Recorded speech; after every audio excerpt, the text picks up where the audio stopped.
Ladies and gentlemen, we are back at it again with the revenue sales update for July and August.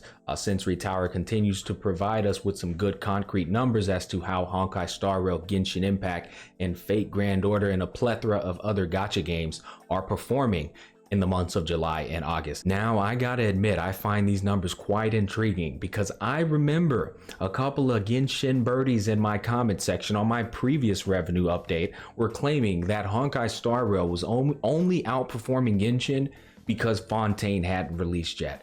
Yep, the plot armor argument. They love providing plot armor arguments when they are in straight up denial. That is the number one red flag that somebody is in denial. Kind of like when I said HP Blade was viable and then everybody said I was wrong, and then when I proved that it was actually viable, they then said, well, when an update comes in the future and everybody gets more difficult, then the HP Blade build won't be good. They start providing plot armor arguments. Well, Genshin stands kind of do the same thing here, guys. Anyways, Fontaine released and whoa, it looks like it didn't live up to those expectations now here, did it? 17 million shy of outperforming Honkai Star Rail. Now let's get into some factuals here, all right? Let's get into a couple of factuals. Fontaine dropped on August 16th, so in the middle of the month. So you can make the argument that all of the Fontaine sales aren't showing, but let's face it, takes 2 weeks, 3 weeks tops to clear a Genshin Impact region release. They don't have that much content. They're still a small indie company that brings in a total of $150 million over the span of 2 months. All right, so cut them some slack, guys. But in the 2-3 months, we can make an assumption here that most of the profits gained from Hoyoverse are going to be acquired within that time span. So 32 million was acquired in the Fontaine release. I'll be honest, with a whole new region releasing, I'm expecting a lot more than that. And I am expecting it to outperform Honkai Star Rail that hasn't performed a region release, but it didn't. So what this tells me is maybe the banners had a lot to do with that, right? The Linny and Linnae, I mean, I haven't been playing Genshin, but I kept up with it on a surface level. Maybe they weren't the most popular characters. But on the other hand, the August revenue was Kafka, which is the most popular Honkai Star Rail character to date as of now. So maybe Kafka had a large influence on that revenue brought in the month of August, because her banner, I looked it up, it was Wednesday 9th of August until Tuesday 29th of August. So she pretty much took up the majority of August. And then from August 1st to August 9th, that was the Blade banner release date. I went ahead and looked that up over here as well. It started on July 19th and then ended on August 9th. So when we come back over here, we can extrapolate from that Kafka made up a huge amount of this revenue, which I find interesting because when we come over here to the Honkai Star Rail China market for Kafka, remember when everybody, including myself, said Kafka flopped because it was only 16 mil right here? Well, if we come back over here, in the month of August, considering she took up the bulk of it, at 16 mil, we can go ahead and throw out a number such as 25 mil might be more accurate in terms of global spending, which is actually quite impressive. But I will say at the very end of August, 1.3 released for Honkai Star Rail, which is a massive update. That's a 1.3. I think it was on the 29th of August when 1.3 released. So which means Imbibitor Lunae kind of took up some of that August revenue as well. So when we look at all of that, we can definitely say that Honkai Star Rail had a popular month because of what the contents of what was released inside of that month, which would favor why Genshin sales aren't as high. But then again, a whole region versus some characters and a little bit of an update, I don't know. It's not looking good. It's looking like Genshin's hype is actually starting to die down here a bit.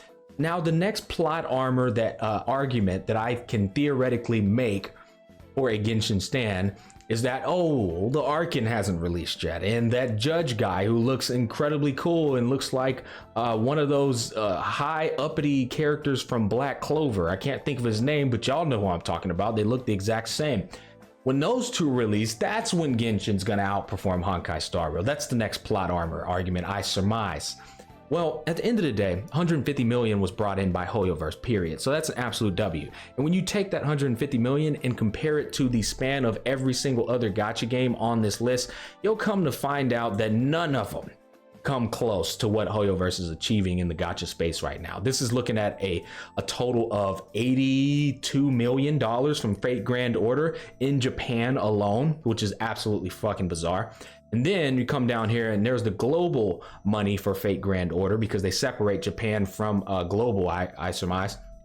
That's 14 million. So you're looking at about $96 million from Fate Grand Order, and then over 150 million from Honkai Star Rail. But everything else from here on down, the gap just widens, right? So this is insane. Like, I can't believe the numbers that they are bringing in. And it's always important to establish that there's never such a thing as asking for too much from Hoyoverse. They make a ridiculous amount of money, guys. Okay, so it's never, oh, you're asking for too much. No, $150 million across the span of 60 days is astronomical figures.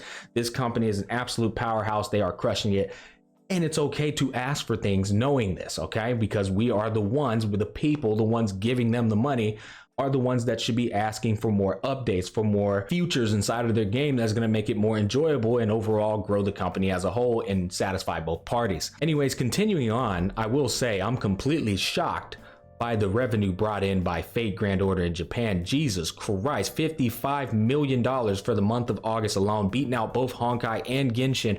Who the hell is on their banner sales? What did they do? Did they strip Saber down and take off her armor and just tell her to wear a bikini? Where is this money coming from? Good Lord, I don't even play Fate Grand Order, but I am a big Fate fan. I love Fate Stay Night, Fate Zero, and the third one where Dracula was in there. I always forget the name of that one. Those are my favorite Fate series. I'm a big fan of the anime, but never played this game and probably never will. So who in the comment section is a Fate fan? Please provide some insight as to what the hell provided this ludicrous amount of money for the month of August. If you are a Fate and avid Fate enjoyer, please let me know. I'd be interested.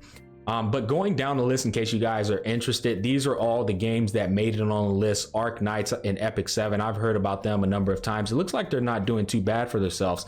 And then we have Arc Knights again. Oh, so they have the same thing, Japan Arc Knights and then global Arc Knights. That's actually pretty good money. 13 million plus what? Basically another 5. So yeah, 18 million. God dang, that's not bad, man. Arc Knights is kicking ass too. Honkai Impact the third. 2.9 million. Standing there strong, man. Hey, that's the roots right there. That's where it all started, guys. Come on now, put some respect on their name. Honkai Star Rail is nothing without Honkai Impact the third, so I won't disrespect it like that. A Tower of Fantasy, just a sinking ship, guys. Holy hell, that is a sinking ship if I ever seen one. We got some Punishing Gray Raven, has barely graced 1 million in the past 2 months. Crazy, because I hear so many good things about Punishing Gray Raven and the company itself. Was it Kudo Games, I believe? I wonder if it's just severely underrated. Somebody provide insight down there. I'm not a fan of speaking on things I have very limited information about, but I'd be curious to hear why these sales are so low on a game that I've heard nothing but good things about. With that being said, I expect Wuthering Waves to be up here with these games, given the amount of hype that it's been claiming. But yeah, I like to go over all of these numbers every now and then just to provide some, some awareness as with regards to what these companies are making, and remind us all that we are in the wrong fields and we should have went into the gacha field.